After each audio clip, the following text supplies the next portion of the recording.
existia um médico chamado Joseph Leopold Aumbrugger, nome difícil, né? Depois dizem que nome de japonês é difícil. Então ele era um médico austríaco e professor na Universidade de Viena.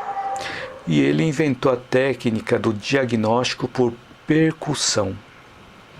Ele aliou a aptidão musical que ele tinha com a vocação médica, quando, em uma visita em uma adega de vinhos, ele percebeu que os especialistas desenvolveram uma técnica para inferir a quantidade de açúcar que havia dentro da uva. Então eles conseguiam, através dessa técnica, calcular quando poderiam fazer a colheita ou transportar o conteúdo de um barril para outro. E essa técnica consistia em tocar suavemente no barril, suavemente, e escutar o tipo de eco que retornava após esse toque. Se era abafado, se era agudo, se era mais reverberativo, se era mais surdo.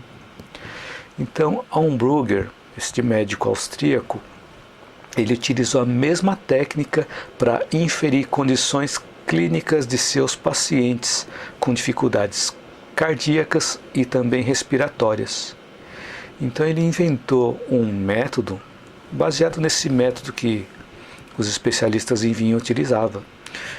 Ele começou a bater suavemente no peito dos pacientes, ouvindo e interpretando o ruído produzido. Então, com esse método, ele foi capaz de traçar até os contornos do coração. E com estudos posteriores, ele se dedicou à tuberculose.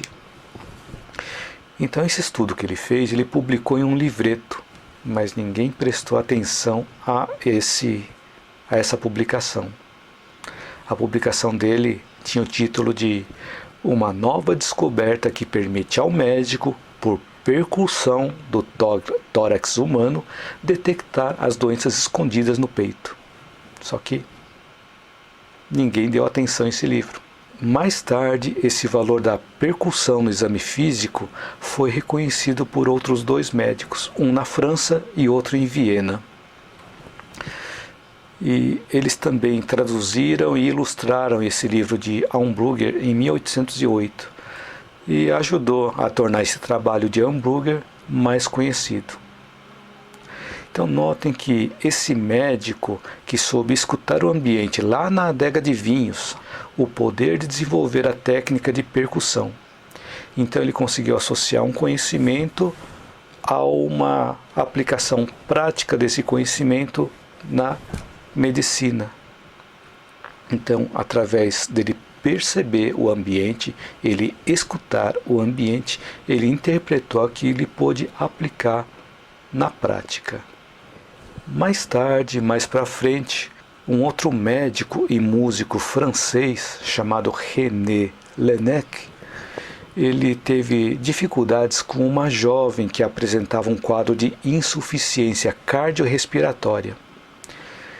Então ele não conseguia ou tinha vergonha de aproximar os ouvidos no peito da paciente e não conseguia obter os resultados da percussão. E ele relata que esta mulher, a que ele estava consultando, ela tinha um alto grau de adiposidade. Eu tive que procurar no dicionário para entender o que era isso. Alto grau de adiposidade seria alto grau de obesidade. Então, quando ele batia os dedos suavemente no peito da mulher, devido à obesidade, ele não tinha os reflexos, ele não conseguia receber as informações que ele precisava para interpretar aquele som. E aquele outro método também chamado de escuta direta, que era colocar o ouvido no peito da paciente, também era inadmissível por ele, tendo em vista a idade e o sexo dela, porque a jovem paciente ela era muito obesa e também tinha seios fartos, então ele tinha vergonha de colocar o ouvido ali no peito da mulher, que ia ficar com a cara nos seios da mulher. Então, com isso, dificultou o diagnóstico da parte dele. Então, o que ele fez? Ele se lembrou de uma brincadeira que era feita por algumas crianças na área da acústica, onde as crianças tinham uma peça de madeira cilíndrica e colocavam no ouvido de um lado e a outra criança no ouvido lá do outro. E arranhando a peça de madeira com um determinado pino, eles conseguiam ouvir aquele arranhão. Então, com essa ideia, Laennec ele resolveu aplicar isso também na prática. Então ele também escutou o ambiente, lembrou dessa brincadeira de criança, só que na realidade ele não tinha nenhum tubo de madeira. Então ele improvisou uma folha de papel e fez uma espécie de cilindro e aplicou uma ponta no ouvido e a outra ponta na região ali do coração da pessoa. E ele percebeu que ele conseguia perceber o som do coração. E mais para frente ele fez a sofisticação, ele sofisticou esse método através de um cilindro em madeira. Então, se nós vermos hoje que através desses vários desenvolvimentos, das várias implementações que ele fez, ele começou a desenvolver um instrumento chamado estetoscópio. Então assim ele conseguia atender as pessoas com sobrepeso e também não teria mais aquele constrangimento de colocar o ouvido no seio da mulher. Só que esse novo método de escuta ele não foi imediatamente aceito por alguns médicos que preferiam um método usual de ouvir diretamente o peito com o ouvido encostado lá no peito. Então notem que naquela época alguns médicos não souberam escutar, mas atualmente os médicos utilizam o estetoscópio como instrumento de trabalho. Então estetoscópio, essa palavra que foi cunhada por ele vem do grego, onde estetos significa peito e scopus significa olhar, ou seja, olhar dentro do peito.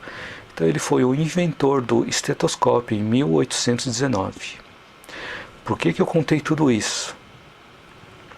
Eu contei esses casos para que a gente possa distinguir a diferença entre ouvir e escutar e como aplicar na nossa vida algo que nós escutamos. Então agora nós conseguimos entender melhor. O ouvir significa ter o sentido da audição, é a capacidade sensorial de identificar variações de sons. E escutar significa estar consciente do que está ouvindo, dar atenção a algo ou conectar sentidos e conceitos.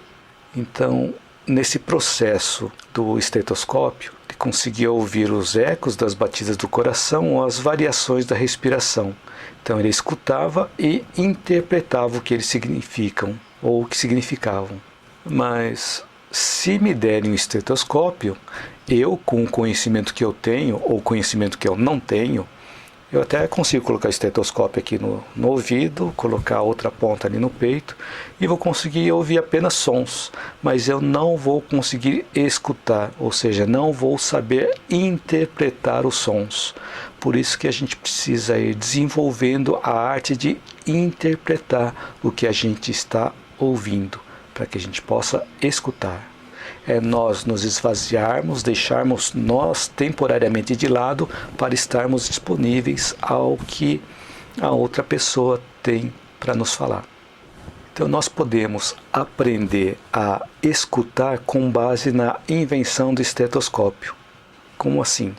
Primeiro, nós tocamos suavemente no outro, ou seja, utilizamos as palavras com delicadeza. Segundo, ver como que a pessoa está reagindo após esse toque suave. Se está nos respondendo com uma batida seca ou batida surda, ou uma combinação de coisas, dependendo de cada pessoa com quem nós estamos conversando. Então a forma como nós estamos falando pode expressar o que nós estamos sentindo, né? Porque quando nós estamos expressando alguma coisa, de acordo com a entonação que a gente usa, com a velocidade da fala, o volume do áudio, nós estamos expressando e falando às vezes mais do que apenas através das palavras. Então, um ponto importante é tocar suavemente no outro, ou seja, utilizar as palavras com delicadeza, ver como que a pessoa está reagindo após esse toque e terceiro, perceber as coisas que não foram expressadas diretamente. porque quando nós falamos, nós não usamos apenas a nossa voz. Então a escuta pode ocorrer não apenas através dos ouvidos, mas também através dos olhos ou outros órgãos sensoriais, como por exemplo o tato. Então eu falei de 3 passos: tocar suavemente no outro, ver como que a pessoa está reagindo após esse toque suave, perceber as coisas que não estão sendo expressadas diretamente, e o 4, fazer o acolhimento e cuidar da pessoa. Só que quando a gente faz acolhimento e cuidado, não significa falar para a pessoa, vai dar tudo certo, porque a interpretação de vai dar tudo certo varia de pessoa para pessoa. Se nós tivermos uma visão mais panorâmica, vemos que no final dá tudo certo. Mas se nós não tivermos essa visão mais panorâmica, o vai dar tudo certo pode levar a várias interpretações errôneas. Inclusive, achar que vai dar tudo certo a curto prazo. Então, acolher e cuidar tem a ver com escutar e ter compaixão, ou seja, ver o que nós podemos fazer para ajudar a pessoa. E para nós podermos ajudar a pessoa, nós precisamos conhecer a pessoa ou as necessidades da pessoa. Nós precisamos estar disponíveis para o outro.